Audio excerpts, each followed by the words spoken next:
Hujambo tena mtazamaji wa Zone Media, jina langu naitwa Victor Moshi. Kufuatia mashambulizi ya Marekani katika vituo vya nyuklia vya Irani, viongozi mbalimbali duniani wameanza kutoa maoni yao kuhusiana na hiki ambacho kimeweza kufanyika usiku wa kuamkia leo.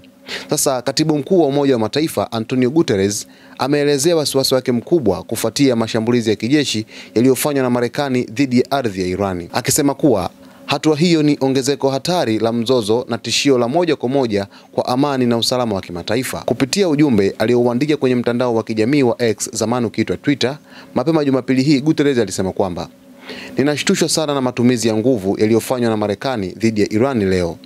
Hili ni ongezeko hatari la mzozo katika ukanda ambao tayari uko kwenye mwelekeo wa hatari na ni tishio la moja kwa moja kwa amani na usalama wa kimataifa.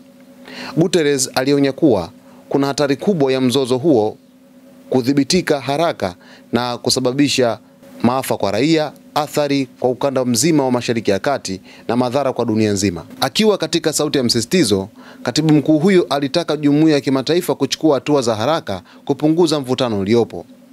Naziomba nchi wanachama kupunguza mvutano na kuheshimu wajibu wao chini ya katiba ya Umoja wa Mataifa na sheria nyingine za kimataifa.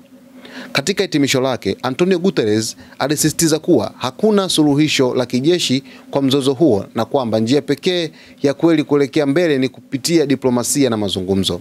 Kauli hiyo imekuja wakati hali ya kisiasa na kiusalama Mashariki ya Kati ikizidi kuwa tete kufuatia mfululizo wa mashambulizi ya pande zote, huku jumuiya ya kimataifa ikihimizwa kuchukua hatua za haraka kuzuia mzozo mkubwa zaidi. Sasa mtazamaji, taarifa hii ni kubwa sana ambapo Marekani imeweza kuishambulia Irani na viongozi wakubwa duniani wameanza sasa kuzungumza kuhusiana na hiki ambacho kimeweza kutokea, ambapo hofu inazidi kutokea kutokana na kile ambacho kimefanyika kwamba huenda ikatokea vita kubwa zaidi duniani, huku wengi wakisema kwamba huenda ikawa ni vita ya tatu ya dunia ndio mwanzo wake.